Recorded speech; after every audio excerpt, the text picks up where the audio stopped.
Bapak Ibu, kita mendengar pengawal pribadi Raja Salman meninggal karena ditembak. Itu oleh temannya katanya cekcok. Itu kamuflase menurut saya.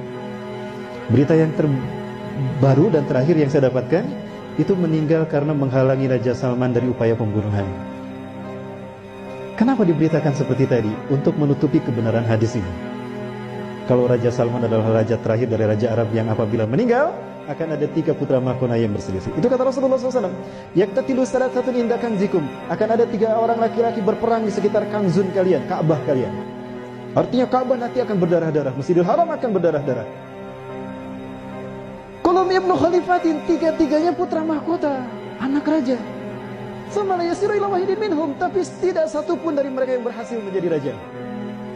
Kenapa? Karena yang jadi raja adalah Imam Mahdi. Imam Mahdi, kata Rasulullah, diutus di usia 40 tahun. Ada satu hadis yang mungkin Bapak Ibu pernah mendengar, mudah-mudahan mendengar. Bukan hadis ini kejadian nyata. Kejadian nyata dari Ustaz Zulkifli Muhammad Ali. Boleh saya perdengarkan? Ustaz Zulkifli Muhammad Ali, guru kita semua, semoga Allah menjaga beliau. Allahu yahfazuh. Beliau pernah menyampaikan kepada kita apa yang beliau alami. 2015 Ustaz Zulkifli Muhammad Ali menyampaikan kepada kita kalau beliau mendapatkan WA dari seseorang di Madinah. WA ini berisi pernyataan, Ustaz, saya Fulan bin Fulan, saya tinggal di Madinah sudah 20 tahun. Saya belajar ilmu hadis di Madinah. Kemudian saya berteman dengan seseorang yang ciri-cirinya persis seperti disebutkan Ustaz tentang Imam Mahdi, baik ciri-ciri fisik ataupun ciri-ciri akhlaknya. Semuanya Ustaz ada pada orang ini. Mulai dari alisnya yang indah, lurus, mulai dari warna kulitnya yang hitam, orang Arab, mulai dari tubuhnya tubuh orang Israel, mulai dari hidungnya yang mancung, aknal anfu, mulai dari bariqas sanaya, mulai dari giginya depannya yang jarang, sampai ada tali lalat di pipi kanan, sampai ada tanda kenabian di punduknya, dan kedua pahanya kecil, sampai detail seperti itu. Aku melihatnya Ustaz, 20 tahun aku berteman dengannya, bersahabat dengannya, dan dia keturunan Rasulullah SAW. Ulama-ulama di Madinah melindungi orang ini. Dan ulama-ulama Madinah mengatakan pada beliau, Anda ini jangan-jangan Imam Mahdi. Kami ridho kalau Anda memimpin kami sebagai Imam Mahdi. Tapi beliau tawadu mengatakan, Ustaz, lastu mahdiyan ana ihda minal ansar. Persis seperti apa yang Rasulullah sabdakan. Aku bukan Imam Mahdi. Aku satu dari orang-orang Ansor. Itu nanti ketika dia menolak untuk dibayar. Itu tahun 2015, usianya 35 tahun. 2015, usianya 35 tahun. Sekarang 2019, berarti usianya berapa? 39 tahun. Imam Mahdi dibaiat di usia 40 tahun. Tahun depan usianya berapa? 40 tahun. Apakah betul berarti beliau hari ini beliau berada di Suriah berjihad bersama kaum muslimin? Orang Indonesia ini diajak oleh beliau untuk ke Suriah, tapi beliau menolak. Aku ingin kembali ke Indonesia karena ladang jihad di Indonesia. Artinya beliau melihat Indonesia akan seperti Suriah, maka beliau memilih pindah ke Indonesia. Apakah Indonesia memang akan berdarah-darah, Bapak Ibu? Boleh saya memperlihatkan sesuatu?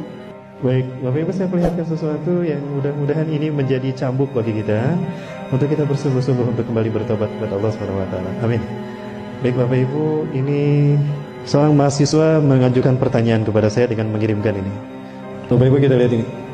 Ini ada darah berceceran, dan ini di Ka'bah, samping Ka'bah. Ini rukun Hajar Aswad, betul? Ustaz, kira-kira ini isyarat apa Ustaz? Rasulullah SAW tadi menyebutkan ciri Imam Mahdi diutus apabila terjadi pertikaian sehingga darah tercecer di mata tempat kita tawaf di sekeliling Ka'bah. Setahu kita, Ka'bah ini berbentuk bujur sangkar, betul? Ini disebut rukun Hajar Aswad karena di sini terdapat Hajar Aswad. Rukun itu artinya tiang atau sudut. Disebut rukun Hajar Aswad karena ada Hajar Aswad di sini. Ini disebut rukun Yamani. Disebut rukun Yamani karena sudutnya mengarah ke Yaman. Yang ini disebut rukun Syami karena mengarah ke Syam, ke Palestina, ke Suriah. Yang ini rukun Iraqi karena mengarah ke Irak. Bapak Ibu, coba kita lihat negara-negara yang ditunjukkan oleh sudut ini. Yaman, Syam, Palestina, Suriah, dan Irak. Bagaimana kondisi negara mereka hari ini? Sudah berdarah-darah belum? Sudah berdarah-darah? Yakin? Sudah berdarah-darah? Sepakat? Kalau ini mengarah ke Yaman dan sudah berdarah-darah, kalau ini mengarah ke Suriah dan sudah berdarah-darah, kalau ini mengarah ke Irak dan sudah berdarah-darah, lalu dukun Hajar Aswad yang ada darahnya tadi mengarah kemana? Mengarah kemana Bapak Ibu? Boleh kita lihat sama-sama ya? Ke Wamena? Kayaknya memang sudah berdarah-darah. Jadi kemana kan? Indonesia.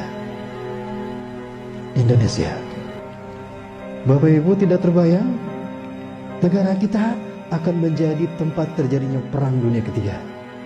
Lupakah kita kalau Rasulullah pernah bersabda, la ta'tina sa'atu hatta tuqatilu qauman sigarul a'yun juluduhum ahmar zumfalunuf wa wujuhum kal majanil mutraqah. Kiamat tidak akan menimpa kita, melainkan kalian akan berperang, sehingga kalian berperang dengan satu bangsa. Sipit mata mereka, merah kulit mereka, pesek hidung mereka, dan lebar wajah mereka. Bangsa mana Bapak Ibu? Bangsa mana? Sudah datang belum ke negara kita? Berarti memang kita akan berdarah-darah. Rasulullah mengatakan tidak akan terjadi kiamat sehingga kalian berperang. Artinya memang kita harus berperang dengan mereka. Dan nampaknya itu yang akan terjadi. Bapak Ibu yang rahmati Allah, jangan terlena hati-hati dengan kesibukan dunia sehingga kita lupa pada fakta yang disebutkan Rasulullah SAW. Ini nubuah. Rasulullah tidak pernah berdusta. Pernah Rasulullah berdusta? Artinya apa yang dikatakannya terjadi atas izin Allah. Wa ma yantiqu 'anil hawa in huwa illa wahyun yuha.